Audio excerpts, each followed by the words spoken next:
here. Loud ass motherfucker. Hold on. Hey. All right. We're good, bro.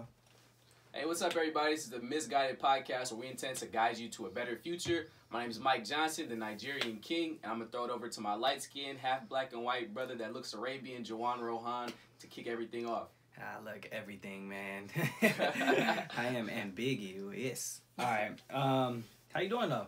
I'm chilling, man. Just trying to get by. Been watching a lot of Netflix, watching a bunch of shows that I never thought I would watch. Watched The Tiger King. Oh my God! I texted you that last night, right? No, you didn't. I swear I did. I was like, you gotta watch The Tiger King, bro. Man, the craziest thing I've watched, man. Did you finish it? Yeah, I finished it. I love how that's what we start our podcast with. The Tiger King. This is a business podcast. We start with The Tiger. I know, right? Man, it's just so... It is like the number one thing talked about right now, though, like in the world, besides Corona. Yeah, it's so compelling. Like, I was like, I don't know, that documentary is so disturbing to me, but just so interesting. Like, I hated it, but I couldn't stop watching. Oh my gosh, like, you couldn't write that story. Like, it was just so weird. Yeah, like, that was, what was your favorite part about it? Or I guess most disgusted and favorite part at the same time? I just watching the Tigers, I guess, is my favorite part. I mean, I felt bad for him at, like, pretty much every part of the documentary, but, I mean, that was the most compelling part of it to me was, you know, the big cats and just, you know, seeing all the different kinds and stuff. Yeah. And it's just crazy how they're just kept in captivity, how there's way more in captivity than there are even in the wild and stuff. Like, yeah. That was just a crazy statistic to me. I think what was most fascinating to me was just how different it is, like, over there. Like, how they were living and, like, they were obviously making money. I mean, Joe, the main character, was a millionaire before Carol took everything from him. Yeah. Was he really, though? Because he looked like he was in a lot of debt. Like, I think before she started taking that $1 million. Yeah. He had asset-wise. Yeah. He was also stealing hella money from his parents and stuff. Exactly. And other people. Just kind of crazy, man. They were, like, pretty much just shooting guns. When they played the video of Trevor or Travis on the bikes just pointing guns at everyone, like, playing, and then all of a sudden just, like, R.I.P. to him. But, that was unbelievable. Crazy. Like, man, let's talk that's about how they play? Yeah. Just pointing guns at each other? Crazy. Like, let's talk about how that that documentary isn't white privilege at its best. Yes. Like, come on now, like, like, they're over here having these whole cults. You got 7 wives that you pretty much are bringing them all in when they're underage and kind of brainwashing them. You got people killing each other, like, and not doing no time. Yeah, but, man. like, let that be a black person, bro. And they would have got shut down within a month. Easily. Man. Yeah, so for the listeners who don't know what we're talking about, Tiger King is like the #1 Netflix show series right now that just released, and it's about owner pretty much in Oklahoma. Yeah, they're in Oklahoma, who just love tigers, and it's actually about 3 different owners, and they pretty much just all have beef with each other and are trying to take each other down and plot to murder each other. And it's the weirdest thing you'll ever watch. But watch it. You need to watch it, bro. It's so weird. Watch it with your girlfriend too, so you guys can comment or whatever, your boyfriend. But it's a must watch. What else? Man, shoot. Other than that, man, tried to listen to as much music as I could. Okay. Well, first let me talk about what I listen to. I listen to some dope stuff by a couple dope songs from Tory Lanez. Listen to some Party Next Door. You just put me on some Joyner Lucas. I'm actually a fan, but I didn't even know he dropped the album. Yeah, so for those who don't know, Joyner Lucas came out with like a 20-song album Friday. I mean, there's a lot of good music dropped Friday. Party Next Door, obviously. I know, we finally heard Rihanna on the track for the first time. Finally, That song was really good. Yeah. Was it called Believe It? Believe It, yeah. Yeah, that song was really good. But yeah, Joyner Lucas, I want to shout out his creativity. He really, on one of his songs on the album, there's a song called Will, and he dropped the music video Friday as well. And it's a pretty much tribute to Will Smith. Tribute? He's not dead, but like... but you know, I think it's dope. Like, I like when we appreciate our legends while they're here. Yeah, you know and that's exactly like, what he said in the music video. The end was like, we need to appreciate them while you're still here, and you don't even know me, but I want to like show you that I appreciate you and what you did. Yeah, that video is super dope. So it's a super really creative. dope video. Yeah. Make sure you watch that video, that Will video by Jordan Lucas. You want to break down the video for them? Yeah, it was basically he basically just uses the concept. It's a tribute to Will Smith, and he's he's behind the green screen. He's basically going through pretty much all the most popular Will Smith movies, and he's embodying Will Smith and each of the characters in each of the movies, and like it's crazy how in depth he goes into it. I'm not gonna spoil the video for you, but just watch it. It's super dope, super creative. If you're a Will Smith fan, which pretty much everybody is, you're definitely gonna appreciate the video. So and then another thing I like just to show how good Will Smith's character is like as a person, not just character in the movies, but he like responded. After he saw the video, oh, did he really? Responded with a video. That's like, super cool. I gotta watch it. Jordan Lucas on Instagram, and was just That's like, cool. man, young blood, like I appreciate this. This is like really cool. Like I can't wait to meet you. Like, and so after this Corona thing, I'm pretty sure they're gonna meet, and he just made another valuable relationship. It just shows how good of a character Will it actually is. Yeah. You know, a lot of people wouldn't have done that. A lot of people would have just brushed it off like, oh, it's just... I always hear a lot of good things about Will Smith. Like, I hear he treats, like, all his movies, like, he treats his whole staff, like, just super well. Like, you never hear anything bad coming out, any controversy with him, and, like, just he's a dope dude.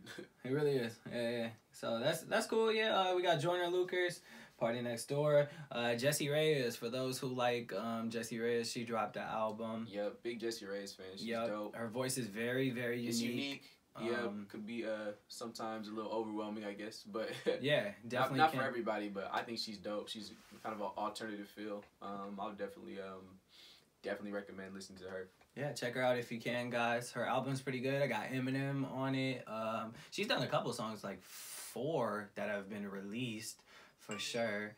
But she's really good, and the songs she has a song with Black called Imported, that's like was her single like a year ago. It's pretty popular. And then I just put you on this girl. We just watched Tiny Desk with Chica. So the girl's name was Chica. She's a 23-year-old rapper. What'd you think of that? I just played the video for you. That was really good. Man. She's talented. You seem so impressed. I was extremely impressed. She's super talented. Man. So you gotta go watch Chica. It's spelled Chika.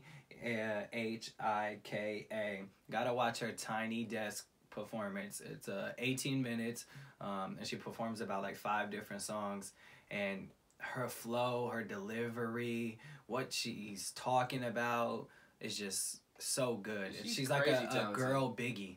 Man, I mean, I wouldn't compare. I don't know about that comparison, but I think her flow. Biggie's flow wasn't like that, man. She's like more of a faster. She's a faster paced rapper. I don't know who I would. I need to think about that comparison for a little while. But she could sing too. She could sing. Yeah, she has a lot of wit. Like I definitely didn't hear Biggie in there, but she's dope though. I think she's signed to Rock Nation.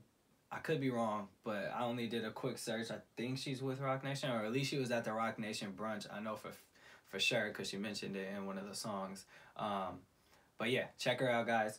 New artist. Always got to shout out the new artist. Yeah, we had her music on while we were setting up, and it was just a vibe. So I would highly recommend Chica if you like exploring new music and stuff. Yes, new artists, man, definitely listen to her. Yes, sir. All right. Well, let's talk about the current events. What's been happening in the world? I don't want to talk too much about Corona because everyone's talking about it. I know every podcast, every news station, everybody's getting like Apple alerts every second off the coronavirus. For real, so the most they've ever sent. Yeah, like that's probably one right there. God damn it. So let's keep our Corona section super short. Let's try. I mean, all right. I think we're done. We're good. Hey, yeah, that's good. Perfect. No, I do want to talk. I guess it's not really about Corona. I do want to hear your thoughts. Well, first of all, breaking news: we just had our first death of an infant this morning from Corona in the U.S. Just got the tweet when we were setting up. So he was less than a year old from Illinois. Yeah. So reading that just is kind of scary because I have a 11-month-old. He's about to turn 1 year in 2 weeks or so. Yeah, definitely. So like reading that, it was kind of shocking and scary. Yeah. I mean, but like we saw it coming. Like, yeah. we knew, you know what I mean? Yeah. They don't have the immune system we do at this age. Yeah. Yeah, I definitely thought of you when I heard that. You know, thought of my sister and thought of my my girlfriend's sister. Thought a lot of people who have you know, small children and stuff. Yeah. But I mean, like you said, it wasn't anything that out of the was unforeseen. I mean, we're gonna see more. We're gonna see more health workers dying from it. I mean, the percentage is still really, really low. The media is pushing out a lot of stories trying to show that younger people are dying from it, people between ages of 20, 40. They're trying to show infants are dying, and they're trying to show that it's not that everyone, that it can affect everyone, because they want to emphasize the severity of it. Like, if you look at a lot of the news stories, they're emphasizing showing the deaths of people that are healthy. Like, you'll read, 44-year-old healthy teacher just died from it, or, you know, they just want to show people that it's not something to play with. But if you look at the facts, you look at the statistics, it's still overwhelmingly affecting the older population and people with underlying health conditions. But that's not to take it lightly, you know what I'm saying? But I'm just saying that you're gonna see a very consistent media push to show that it's affecting everybody that way, so that way people can take it more seriously, stay inside, which is, you know, just smart. It's a media game. But yeah, that's pretty much all I want to just. I don't want to talk too much about it. I do want to talk about that a lot of companies like grocery stores and any essential businesses that are still open have been offering hazardous pay, which big shout out to them. If you guys don't know what that means, but like you pretty much get paid a little bit extra per hour or weekly, however the company decides. When you work in an essential business and there's a crisis, a pandemic happening, you get paid because you're putting your life at risk to go to work. So grocery stores are paying plus $2 per hour an employee that works, that's a lot. It's a big come up, and then plus 3.5 hours, like I think overtime maybe or something, or $3.50. Sorry. Yeah.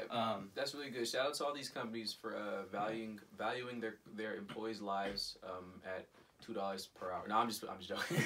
I'm just joking. Not the same thing. I'm just joking. Shout out to those companies for upping the pay for minimum wage workers.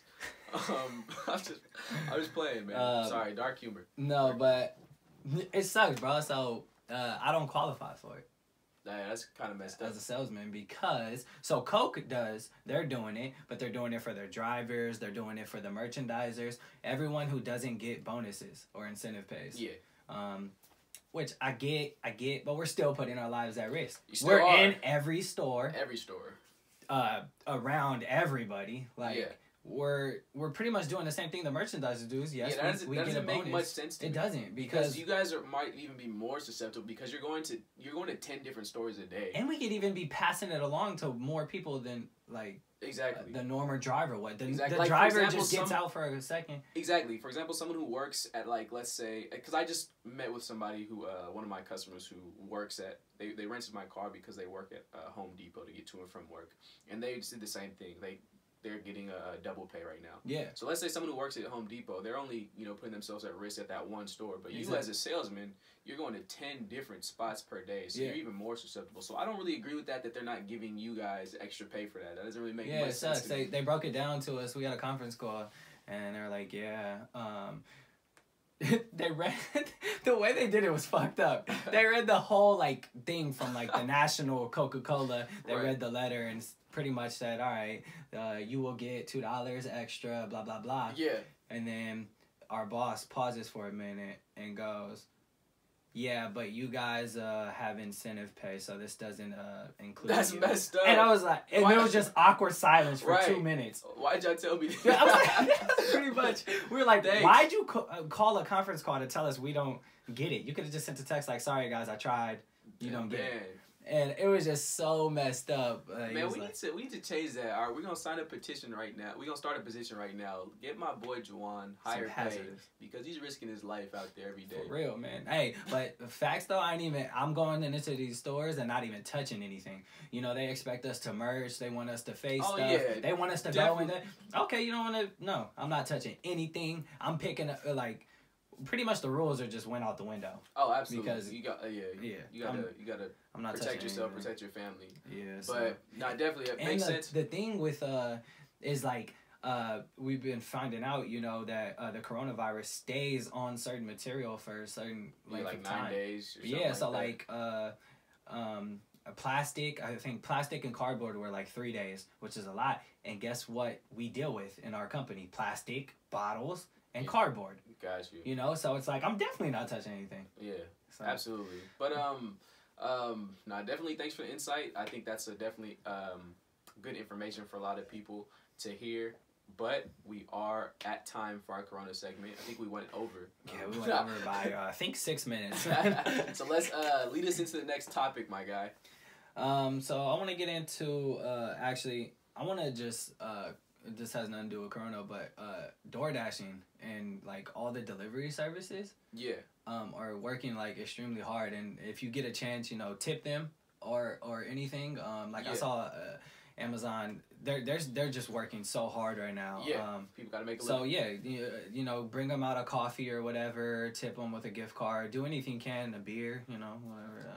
Just leave it at the door. So exactly. But I mean, I've been door dashing pretty much every day, after work, and so like, it's been good. Like, dude, the money is so good right now in door dashing. Yeah, that's a smart idea. I hope a lot of other people are, you know, taking advantage and trying to, because, you know, a lot of people are ordering, you know, inside because they don't want to go out. So and the good thing is like right now I'm just trying to get as much cash as I can on hand. Yeah. Because I mean, we know things are gonna get better, but we don't know what's gonna happen until, you know, June.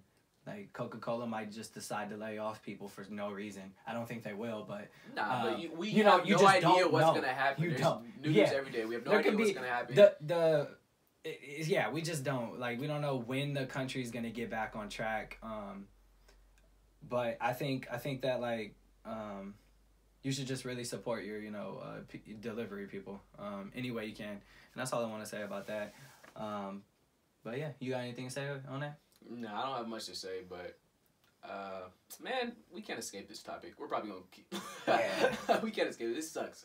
It sucks. We're stuck in the house, and we're stuck in freaking this topic. We're stuck talking about it because it's affecting everything. God damn it! It's all right. All right. I want to. Like, we're a business podcast. Of course, it's gonna affect everything. What are we talking about? Yeah, that's true.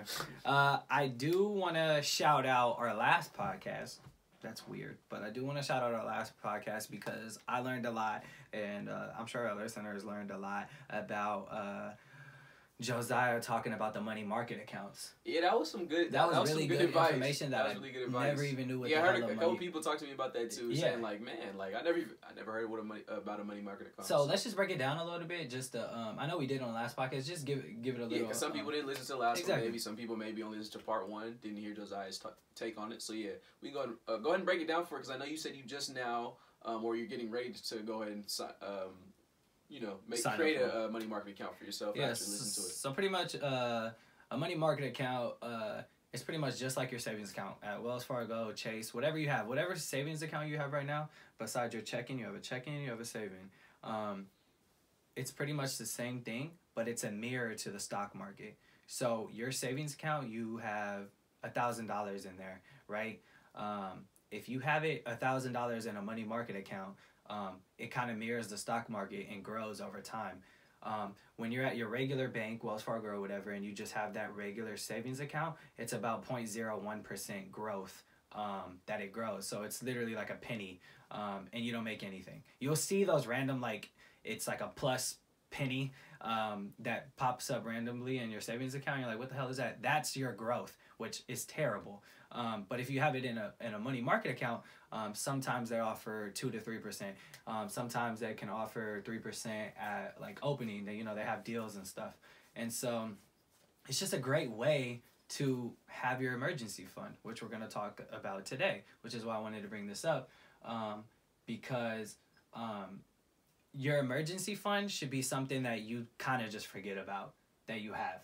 In my opinion. No, I completely agree. Something that you shouldn't. You should never really touch it unless it's an emergency, unless you need it. And if you're looking at it like you brought up a good point earlier when we were setting up, like, right now you have your emergency fund in your checking account or your savings, one of your main accounts, and every time you open your account, you can see that emergency fund.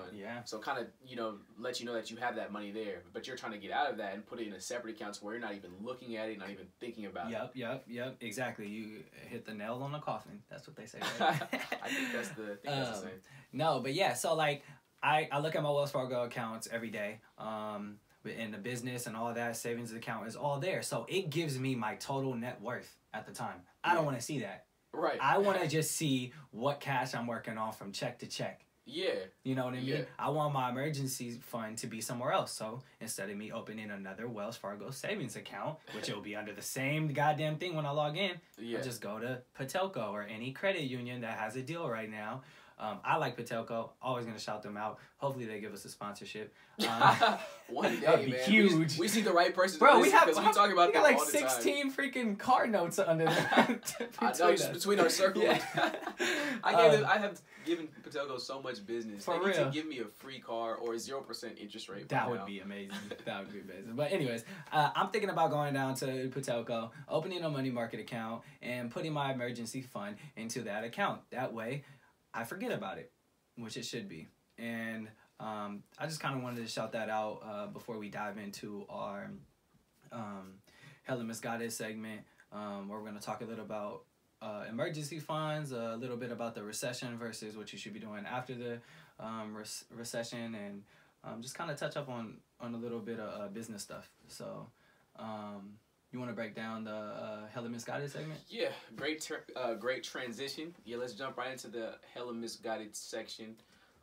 So we're going to go ahead and focus today on small businesses as well as self-employed people, because obviously those are people that are affected greatly during this time, and I feel like it's more, aid and relief, at least in my opinion, is a little bit more ambiguous for the small businesses and self-employment people right now. So as pretty much everybody knows at this point, President Trump, it's still weird saying that. Oh, that's so weird. It's so weird. But President Trump signed a bill into law for the $2 trillion stimulus package. And we know a lot of people are going to be getting stimulus checks within the next 3 to 4 weeks. I think it might be longer, bro.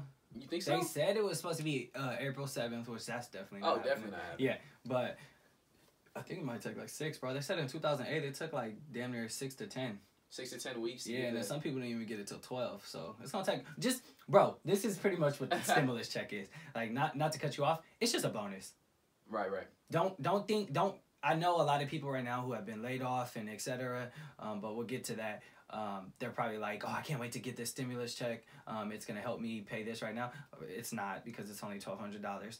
To me, I think it's just a bonus. It's a check that I'm gonna forget about, and one day I'm gonna look in the mail and be like, oh damn, emergency fund. Exactly. Yeah. And that's where we're kind of unfortunately, like, it's not gonna save anybody. No, like, not at all. It'll help some people out, but it's not gonna save you, especially if you're living in the Bay Area. Oh yeah. $1,200 is like, oh cool, a third of my rent. Like, it's a coffee. Man. They're giving Starbucks gift cards out here for stimulus checks.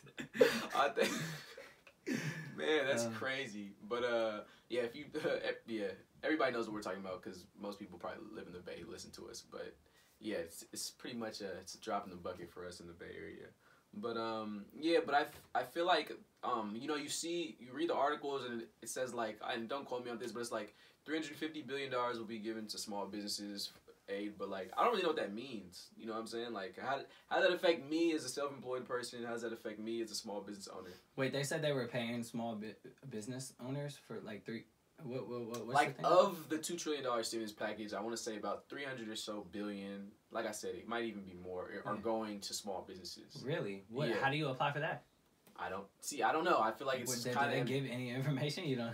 I was reading through the articles. I was reading in depth into the articles, and like I didn't really get. I couldn't find specifics on it. I know that they're going to be opening up unemployment eligibility to to self-employed people, because usually self-employed and small business owners aren't eligible for unemployment. Mm-hmm. But under this new law, I believe that we are. Mm-hmm. So I believe that small business owners and self-employed people can file for unemployment, which is a plus.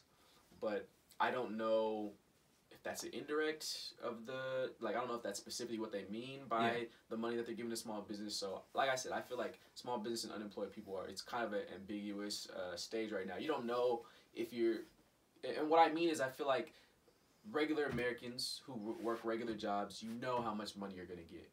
You know that if you're a couple, you're going to get $2,400. You know, if you're going to get $500 per child. Yeah, I feel like I could, or at least I could find. If there's anybody who could find it, like, you know, hit us up.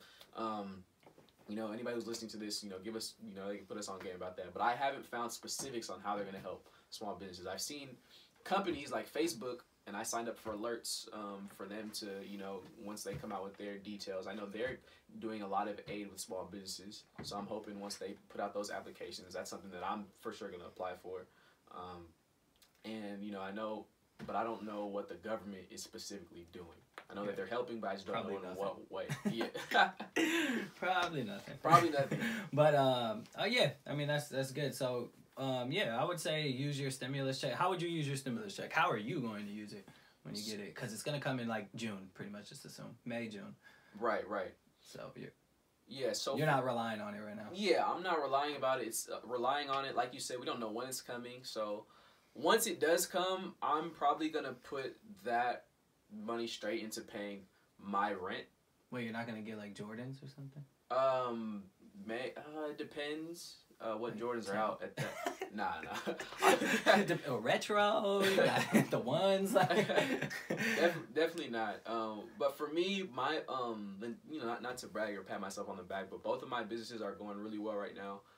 My business that I run. It's a blessing because you were a bit nervous a couple weeks ago when we started the podcast. Not nervous, but in a different position. Yeah, different position. I wasn't nervous, like I said, and I talked about it too. Like I'm somebody who has like. I'm a very good planner, have a very big emergency fund that's going to, if I were to make zero money, like I'm probably good for another year. So basically, you know, I've been saving a lot and I've always prepared for situations like this. But I was, I didn't know what was going to come of my businesses. And I still don't know because we're still at the very beginning stages. But right now, my business that I'm running with Airbnb and my other business that I'm running, renting my cars through Turo, are both, they've dropped off a little bit, but they haven't dropped off a lot. So I'm not relying on that money to help keep my businesses afloat because they're good. So when I do get that stimulus check, I'll probably just put it, you know, directly into my personal, my rent, keep the roof over my head, and then let my businesses take care of themselves. So that's how I think I'm gonna use it. How do you feel that you're gonna use that $1,200? It's a good question, man. I don't know. I feel like I might get my tax return before. So, I'll probably, I don't know. So I got a couple of different businesses. I also have a clothing business, as you know, obviously. But Till Infinity Clothing, and it's kind of interesting seeing, you know, the two different businesses, how they're doing during the recession. Yeah. Pretty much the car rental business is, I'm still afloat. We're still. My cars are still being rented. All I had to adjust your strategy a little bit. Adjust who you're marketing to. Which you should be doing anyways as a business owner, right? Even without a recession. Yeah. So that's still doing fine. I'm still above my payments. But the clothing, who's buying clothing right now in a recession? Because everyone's freaking out. Yeah, or especially a small startup clothing line where you don't have like a ton of brand awareness or brand recognition. And I don't really have a emergency fund for that. Right. So it's pretty much like always just like at the same line. So kind of stagnant. It's stagnant right now. And it's just like good news about that though is I don't have a big like I'm not in debt. You don't have any overhead. No overhead. Most of my product is print on demand, which they actually shut down. So even if you were that's crazy. Oh man, you gotta wait till after April 7th to get the product. Yeah. But like I only have an inventory worth of like $1,000, not a lot. And then I like do all my custom stuff, like as you can see over there. That doesn't cost a lot. So it's like I don't have a lot of overhead.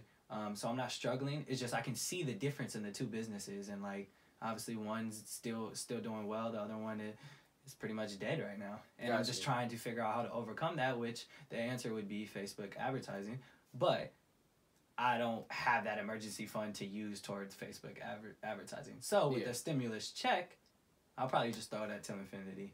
Yeah. Use it as like a startup. Use it for some ads and some marketing. Yeah, to get back in the game. Start promoting myself and stuff. Okay. Because like where I get most of my sales is going to places, going to Trap Art, going to Melrose Trading Post. I go to events, and that's where I get my sales. Right now, obviously, we can't go anywhere. Yeah, exactly. So my online presence isn't there because I haven't prepared myself for that, and that's what I'll probably do with the stimulus check. I got you. And maybe that might be a blessing in disguise for you because, you know, something you haven't put a lot of time into advertising online. Like you said, most of your sales have been from in-person trade shows. And, you know, you've gotten a lot of good feedback there, but you haven't really tapped that much into the online and marketing. I know it's important. I just haven't. Well, I mean, you have a lot of other stuff going on. Yeah, it's hard. I got so much. Got a new kid. You got the music that you're focusing on pretty much full-time. You got a full-time job. So maybe it'll force you to kind of bring that business to the forefront, and it's going to force you to be more creative and maybe earn some sales using online marketing. Maybe take that digital marketing course that I put you on. Since I've been. Nah, you lying. It's right here. It's on the screen. I don't believe you, bro. But yeah. So maybe that's a blessing in disguise for you. How would you recommend for someone to use that stimulus check? So let's say someone who doesn't need it and who is, you know, let's say someone who isn't responsible for paying rent. Maybe they're still living at home with their parents. Maybe they're still or they still have their full-time job that's covering their rent. Things like that. If let's say a person who has that full $1,200 as a disposable type income, how would you recommend for them to use that $1,200 stimulus check? So I really like Wingstop. You know, like probably just go get like 30 wings and then this guy. Nah, but on a serious note, I probably suggest that if that person is interested in any type of business or entrepreneurship or any plans that they have to get out of their mother's house, I'd probably invest in that. So if there's a reason they're at their mother's house, they're saving, right? Yeah. So when you get an extra bonus, I call these bonus checks. I would reinvest that into something that you want to do. So whether it's, you know, if you want to start a car rental business, then maybe that could be like a deposit towards getting a car. Or maybe that could be like opening a business account, you know, started an LLC, which is very important. That costs money, especially here in California. Yeah. You literally have to pay like $100 and something just to sign up and from the state. Yep. And so you can use that to get started. Buy a course, you know. Gotcha. That was going to be a big one for me. That's these courses, good call out. You have to learn. You can't just go in blindly. And hopefully that's what this podcast is helping you, you know, towards a better future. Yeah. But you have to learn, and you can't just go in blind. So with the check, I would, you know, buy some courses, put a little bit aside, which we're gonna get into, like what percentages I think you should be putting aside, and how you should be managing your money. Okay. But put some aside, and put some aside to reinvest. Yeah. You know, and so I think that's what I would say. What about you?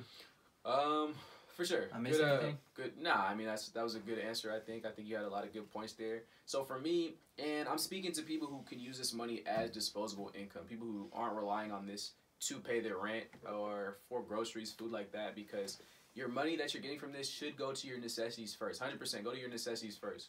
So I'm speaking specifically to people who are getting this check that don't necessarily need it for their everyday life. And I know with my answer, I said that I would use it towards paying rent, which might be a surprise to some people who know me because every extra dime I have, I usually put into investing. But for me, putting that into rent, put it into the podcast. Maybe. For me, putting it into my rent is an indirect way of putting it into a business or an investment account, because when I know my rent's fully paid for, I don't have to worry about that. It allows me to have more freedom to go ahead and put other disposable money into my personal portfolio, my IRA, into my Acorns account, back into my car rental business, my Airbnb business, things like that. So back to my point, I would say for people who don't necessarily need that check 100%, put it into, Juwan said courses. That was going to be the first thing I said. Put that money into self-education. put it into a book or several books. Anything that you want to learn or that you've been having a desire to learn about over time, you can learn about it in a book, in a course, even through YouTube. A lot of people say YouTube. I like courses. I like using YouTube, and I like using courses. I think we mentioned a site called Udemy. It's a great site for courses. Shout out that Airbnb one that you used on Udemy for people looking to get into the Airbnb business without buying a house. If you just go on Udemy and put in Airbnb, it's like the first one that comes up. I don't know the exact name of the course. Yeah, but good course to teach you, right? Yeah, you definitely. Learned a lot about that. Definitely. I mean, I didn't really want to shout them out because I'm gonna be making my own course, so I'd rather have people. But thanks for. We're here about sharing love. Thanks for taking away a bunch of business from me just now, Juwan. Thank you. No, but what if they shout you out though? They won't. Anyway, so self-education. Udemy's a great site for courses. Read books. I love audiobooks. I use Audible. I would say Acorns that we've shouted out a whole bunch of times, and we're gonna continue to shout out. Put some money into Acorns. Even though the market is going down right now, like we said, you can use it.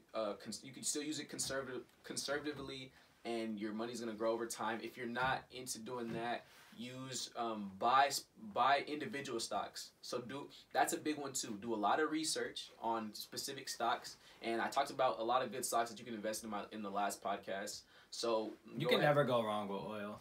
Go ahead and that's a good one. Go ahead and invest in some stocks. Research them first. Another one is... I'd say weed right now. And even if you're not a smoker, I think weed is a good one right now. That's something I haven't researched, but I mean, yeah, go ahead and research that. I've done some research. For sure. I'm sure it's a great stock right now. So yeah, those are the biggest ones for me. Like we said, a money market account, maybe a certificate of deposit. Those are safe ways to put your money that's gonna guaranteed growth. Maybe not be a huge growth, but it's guaranteed. So if you don't necessarily need that $1,200, biggest things for me, just to sum it all up: self-education, an investment account, or a high yield savings account. Those are my biggest three. What's a good ROI for you, like when you're investing in something? What's a good rate of return for you when you're investing, like percentage wise? You know, we talked about money market accounts between 2 to 3%.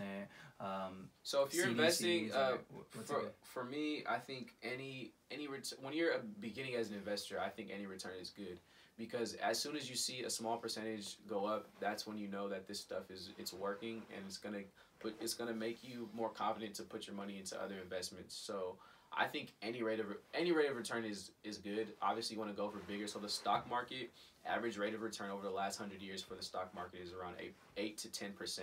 A lot of people are going to be like, oh, but the stock market is doing terrible right now. But when you're investing in the stock market, you're not investing for the short term. So 8 to 10% average annual return in the stock market. So that's great, and that's why I keep talking Acorns, and that's why I'm going to keep beating it to death and keep putting Acorns in your mind. You put $500 into Acorns, and over time, you're not guaranteed, but like I said, over the last 100 years, 8 to 10% per year of an annual return. That's a lot. So I think that's a great place to start. Either investing in a personal portfolio, or investing in individual stocks. Stock market is a great return. Money market accounts have a smaller return. Certificates of deposit have smaller returns of about 2 to 5% per year.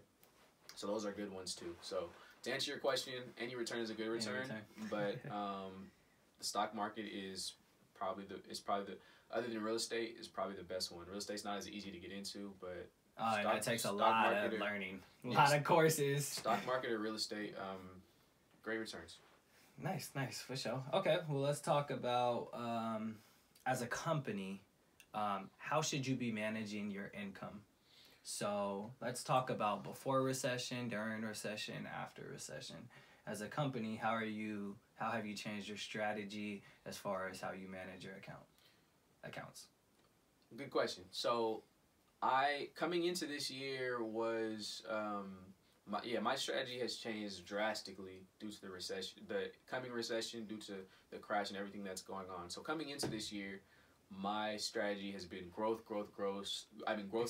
scaling, expansion, all that. So I was planning, and that's with both businesses. So I'll use my Airbnb business, for example, because... Let's talk numbers, too. Bring numbers into this. So with Airbnb, I wanted to, right now, I started this year with having 4 Airbnb properties. and I wanted to expand that to 10 by the summertime. So by June, I wanted to have 10 Airbnbs. I had just opened another one that had put me at 5, and that's when everything, kind of started to hit. So once that 5th one started to hit, I had one property that the lease was almost up, and my initial plan was to keep that one going, because I was trying to grow to 10. Mm-hmm. But once everything hit and I knew how big of a hit, or I was anticipating how big of a hit things would take. Preparing. Knowing that my lease was coming up, instead of renewing my lease, I canceled it and I shut it down entirely. So now I'm down to 4. I have another lease that's coming to an end in May, that I'm still on the fence, but I might be shutting that one down too to bring me down to 3. Okay. So now my focus isn't growth, it's keeping as much cash as I can on hand. So knowing that Airbnb was coming to a close, that's not just in a way for me to not just because I'm scared of not making money. It's a way for me to recoup some cash, because when I shut down that Airbnb, I don't have to pay rent for that next month, because when you're paying rent, you're basically, like, for example, when you're paying rent for you pay rent on April 1st, so you've already paid for April. For that, yeah, exactly. So you already paid for that month. So I've already paid for that. Then all the money that I'm making for that month, that's already, that's money that is going directly back into my pocket. In addition to that, I'm getting my $1,500, my $1,000, $1,500 security deposit back. Yep. So that's cash that I'm able to pocket and put into my emergency fund, put into my business account fund that I'm able to which gives me more of a peace of mind that I'm going to be able to keep my business afloat. Although you're closing that Airbnb, and you're getting that money back, cash on hand right now. Yeah. This recession's only going to last a couple months. I mean, max a year and a half. But right when it's about to get good again, you're going to just flood that cash that you just saved right into more Airbnbs. Exactly, right, or other investments, which we just talked about, housing. So we're looking at real estate to get some actual ground that is in our name. Absolutely. And so that's pretty much all you're doing, is you're just preparing for another, where you can throw your money. Right. So I'm not being discouraged that I have to shut these things down. I'm just being smart. Yeah. I'm just planning ahead. And you could look at it like this. You could look at it as, well, I don't know how long you had that Airbnb, definitely over a year and a half. Yeah. Year and a half, yeah. So you look at it like this, over a year and a half, that Airbnb did what it was supposed to do for you. Absolutely did. It brought in all the cash. More. Right. There was no losses on that. Yeah, that one Airbnb did over around $70,000 in a year and a half. That's a lot of money, guys. That is a lot of money. And that's not all profit, but it's a good amount of it was profit. Yeah. And, brought in a lot of money. That's just one property. So, and then, as you know, I just opened a property in Orlando. That's one that I'm definitely not shutting down. Because that one's so Airbnb friendly too. So. It's right 10 minutes away from Disney World. And as you can imagine, as soon as I put the place on the Airbnb platform, I was booked out in 2 months. For 2 months booked out within 2 weeks. And then now, as soon as Disney World shut down, I had a flood of cancellations. Yeah. But I was still able to get those people that canceled. I was still able to get all those dates booked. Right now, I'm booked up until mid-April. Are there people in there right now? Yeah, there's people there right now. I just had to change my market. There's still people who live in that area who work and need to work from home or trying to get out, just trying to get away from their wives and kids. I'm done, bro. People want to be in a good environment. I feel it. So yeah, I'm still able to just retarget to a different clientele. People who obviously are not going to be going to Disney World when it's closed. So, so my biggest shift in mindset has been not as much growth. Keep as much cash as I can for emergencies, and if this gets worse. And it's not changing my strategy. It's not eliminating my strategy. It's just I just have to put my growth strategy on hold for as long as this is going to be. And that's what I would recommend for pretty much every small business, unless you're a business who's confident that you can still grow right now. If you're I think people. I mean, some businesses can. Yeah, people who are in e-commerce. It's probably the best time to get shit. People who are selling home products online right now are probably thriving. People, if you have a Amazon fulfillment by Amazon store or Shopify store where you're specifically specifying in things like masks, things like toilet paper, hand sanitizer, you're thriving right now because people need all those home goods. Online fitness, people who are directing specifically to in-home workouts, things like that. Gamers, that's huge. So there's a lot of businesses that are thriving right now. But if you're a business that's not thriving right now, you know who's not thriving? Instagram influencers. Man. Sorry. Okay, awkward. No. But yeah, no, I like your point about changing your strategy. What's going to be your strategy after? We talked a little bit about it, but you know, when you start to see that the market's going back up, things are opening, are you just... So using the same example, once things get back to normal, and you know that's a kind of a ambiguous term, is getting back to normal, because we don't know exactly what normal is. Mm-hmm. You know, so like the day after the shelter in place is over, I'm not gonna throw $10,000 at 3 new Airbnb properties. I'm gonna wait to see when the next wave of if the virus is, once we start flattening the curve, as they say, and because we're not at the peak yet. Once we start coming down from the peak, and you know the shelter in place and things like that are over, I'm still gonna monitor probably for the next 3 months to see when because there's probably gonna be a second wave. See where that second wave hits, because I don't want to invest in markets where you know it's gonna be hot spots for the virus. So I'm still gonna monitor it for a few months, and then probably like 3 to 4 months after the we are back to back to normalcy, or some semblance of normalcy, and declared that we've beat the virus. That's when I'm gonna get back into my growth. That's when I'm gonna get back into my growth mindset and look to start opening up more Airbnb properties one by one. 100% agree, man.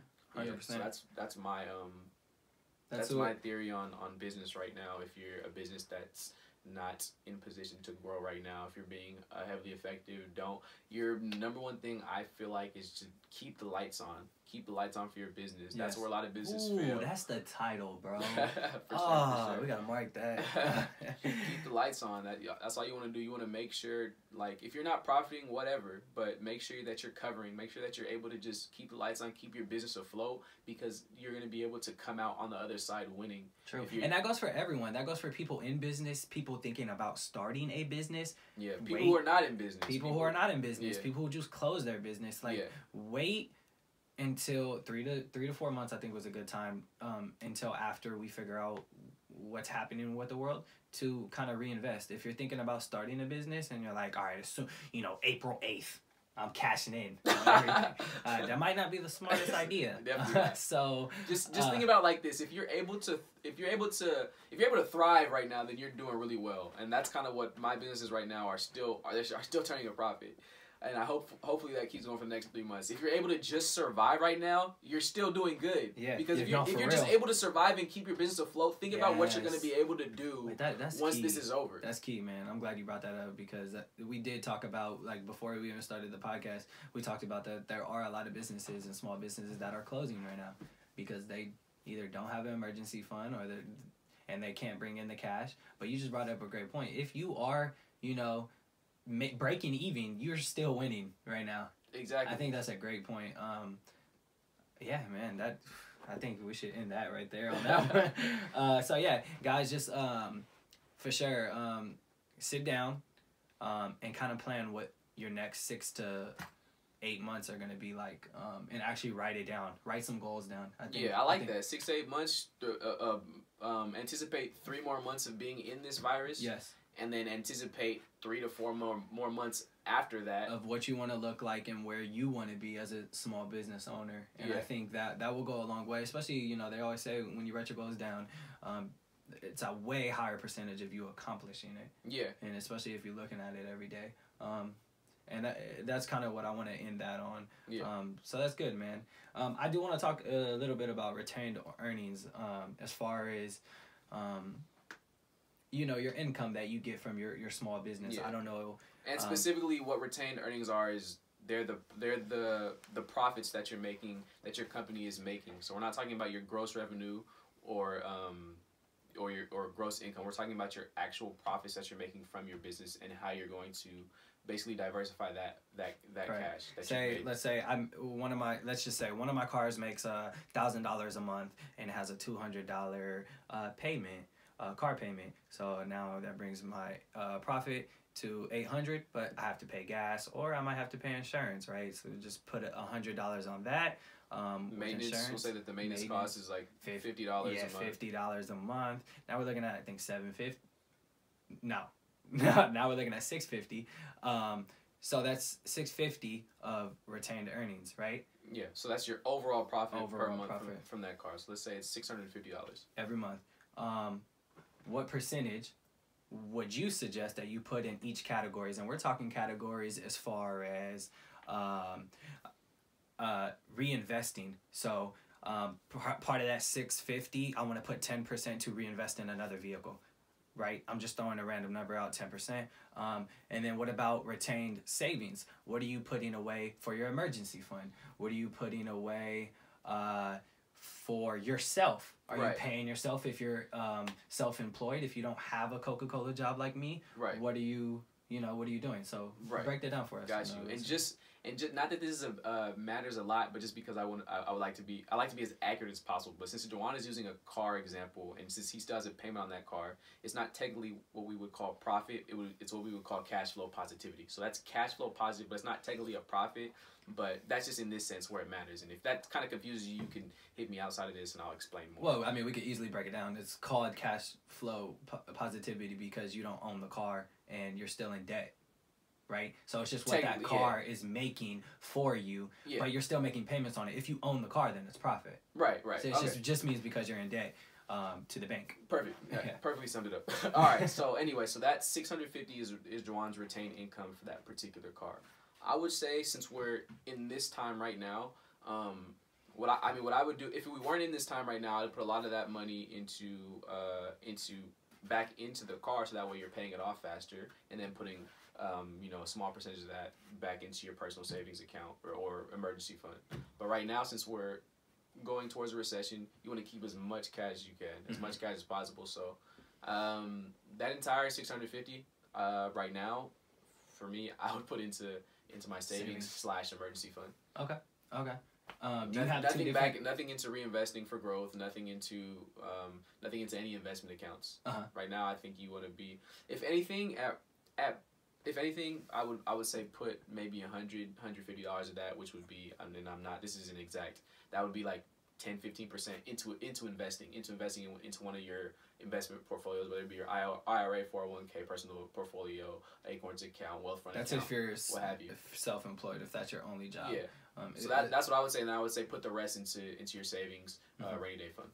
Okay. Do you have a separate savings? Do you have a savings and then you have an emergency fund? Because I have a savings, I have an emergency fund, then I have the real emergency fund. Yeah. You know what I mean? Do you have different types? I have about 6 different accounts. 6 different emergency funds. Yeah. No, that's smart. You should. I think you should have some cash on hand, in a safe or somewhere. Definitely. Some, they call it mattress money. I think you should have mattress money. Right. I think you should have your account.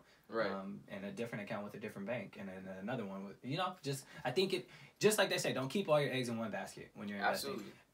When you're saving, don't keep all your eggs in one basket. So I have a personal checking, personal savings, business checking, business savings, Acorns account, which is liquid, that I could take money out anytime. I have a IRA, which is not liquid. I can't take it out unless I can take that money out, but I'll have to face a 10% penalty plus a tax, another penalty. I think it's taxes. 10%. Yeah.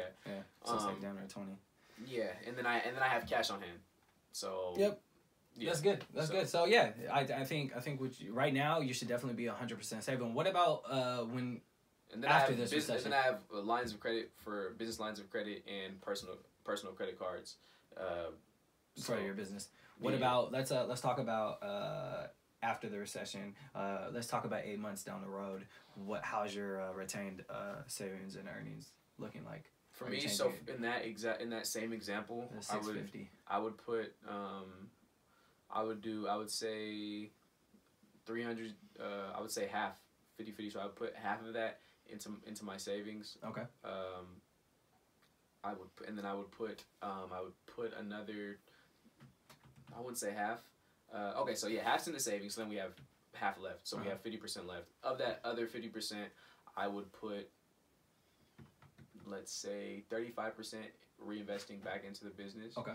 And then that leaves me with 15% into investing. Into investing. Into an investment account.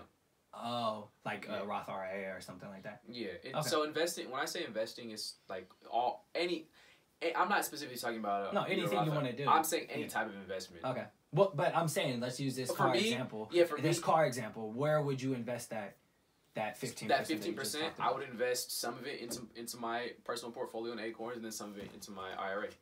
Okay, yeah, that's what I figured. I just wanted the listeners to understand. Yeah, no, absolutely. Specifics are good. Yeah, I totally agree with that, man. I do want to touch up on you did bring up a great point. You said that before it would be great to invest, that extra if you can invest that extra $100 into paying the car off early. How do you feel about that? Because I know you have a lot of cars, but they're the bank's cars. And we just talked about, as far as owning versus being in debt. You have the money to pay all your cars off. Pretty much, yeah. Right? Yeah. But why haven't you? Why haven't I? Because I would rather have the cash on. I would rather have the liquid cash. Because if let's say I paid off all the cars, right? It would be good. And I'm not saying not like for somebody else who's in my situation. If you have it, that's cool. But then I won't have any liquid cash. I will then have equity in the cars. So if I ever wanted to reach that, if I ever wanted to take some of that cash out, I would have to sell a car to get that money. Correct. Now, which is a longer process. I don't know how long that's going to take. Facts. Don't you think though? All right, let's just say you paid 2 of the cars off, right? Yeah. Paid 2 of the cars off. You have 3 in the bank's name. Now those 2 cars that are paid off, it's all profit. You get 1 rental. That's straight profit, right? Right. Because you don't have any payment. It's exactly. Gas so it's and maintenance. Yeah. Don't you think you could rebuild that up in a year? I definitely could, and I would be saving money because I wouldn't be paying interest anymore. Yes. So for me to slowly pay off cars one by one would be a smart idea, and it's something I'm gonna go towards. But right now, I just want to keep. Obviously, right now. Yeah, right now, I just want to keep as much cash. Yeah. As much liquid capital as I can as possible. I am talking to make this clear. I am talking before this recession and after this recession. But now we can't go back to before, so I am strictly talking about 8 to 12 months after today. Yeah. Are you looking to pay off those cars, or at least 2 cars, as soon as possible? As soon as possible, yeah. I'm because gonna start, one by one, starting to pay off. I'm just trying to keep as much liquid capital as I can. And it helps with the tax refunds. Because with the cars you get depreciation. Yeah. Let's we gotta save that because that taxes is a big subject. That's a couple episodes. We're gonna touch on that. Yeah, it's fun too, and I want to be as accurate as possible. So I wanted to actually do some a lot of prep beforehand before we get into the whole tax thing. Yeah, but it's a good little lead in. But yeah, we'll definitely talk taxes soon. But yeah, I think it is a good idea though because it would be for you to have 2 of those cars paid off 4 months ago would have been great right now because then you would not be stressing on the business. Not stressed. No, but I'm the everyday person, bro. Everyday person who doesn't have 18 months of emergency fund. Right. You know what I mean? Yeah.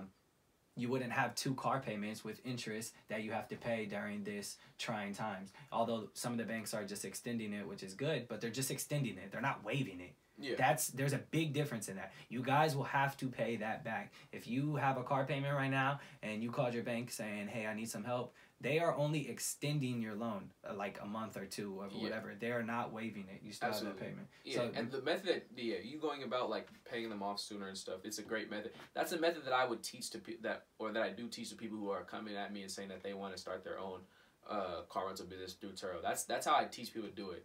Like I always teach people the better way rather than just the way I'm doing it, because I do things a certain way because my mind thinks differently and I have like a certain thing. But like when I'm educating somebody else on it, that's what I would tell them. I would tell them to pay off the car as fast as possible. I would say because a lot of the times when you're renting a car on Turo, like for example, my first car paid itself off in a year. Yeah. You know what I'm saying? I would tell somebody to put every single dime that they earned back into that car. So that way, after a year, it's fully paid off. You have equity in the car, and everything that you're making from now on is just profit. Yeah. But I do things my own way, but it's not always the right way. But it makes sense in my own head. So yeah, but I just want to break that down because I want the listeners to see both sides of both point of views because I strongly do believe in not being in debt to a bank or someone, anything. Right. Juwan listens to a lot of David Ramsey. David Ramsey's his guy, and if you listen to any books by David Ramsey, I know we shouted out. I'll have Juwan shout out a couple books by him after I finish my little rant.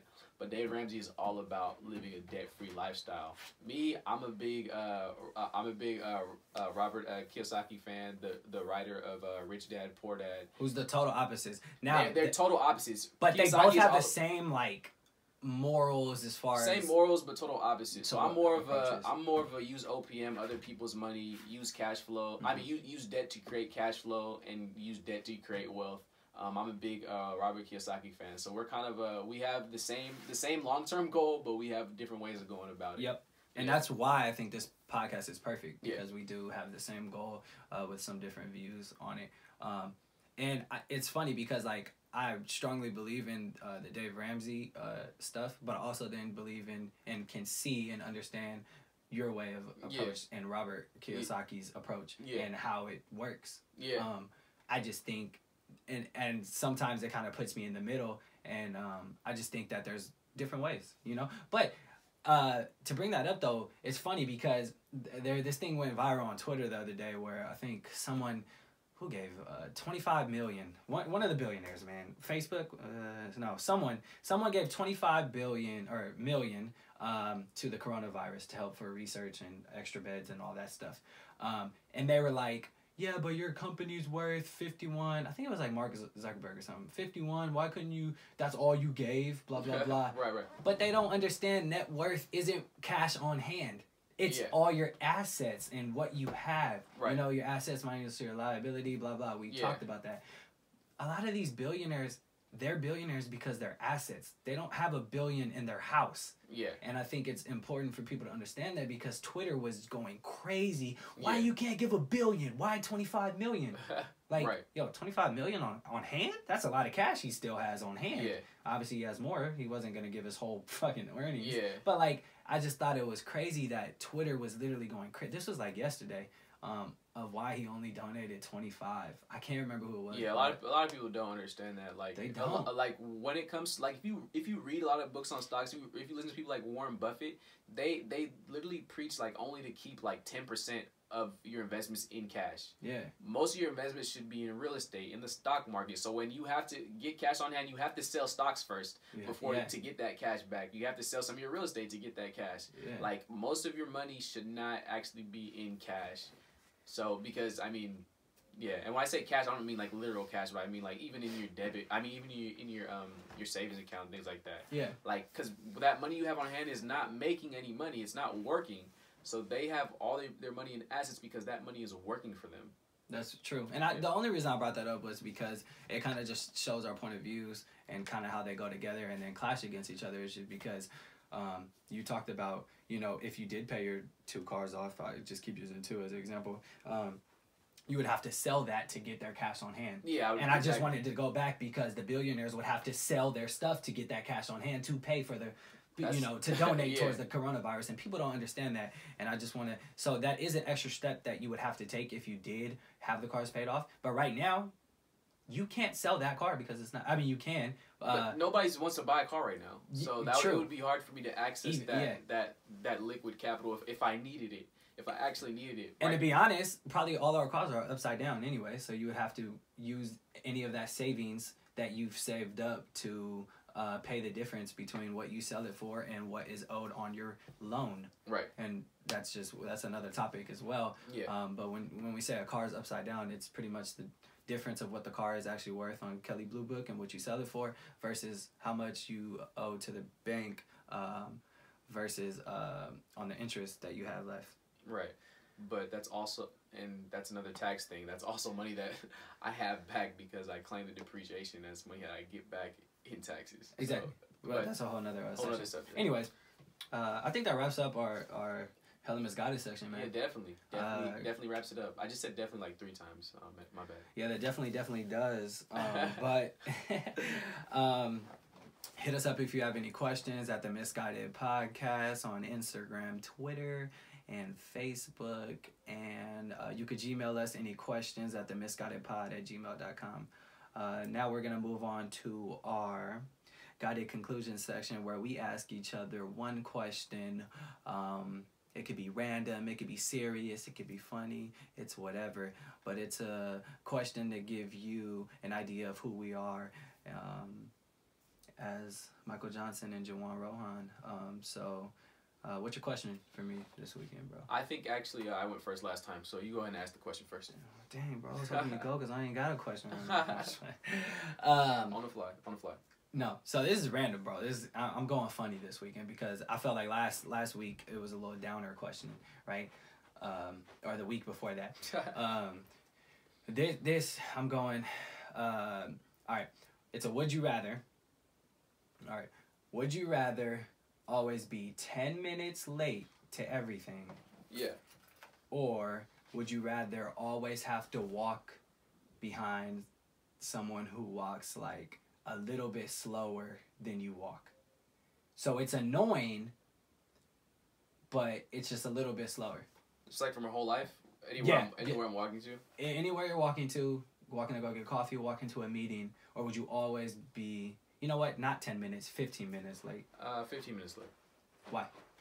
Because I've walked behind slow people, like, in the mall or just on the street or anything, and it's really annoying. Like, it's really frustrating. I wish you guys could see his face. He's, like, very mad right now. It's, like, making him mad thinking about it. It is. He's, like, walking behind somebody, you're really just trying to get around them, and, like... It's really frustrating. But the reason I asked that question, and I thought about it, because I know you hate being late. Yeah. Even though you're always late.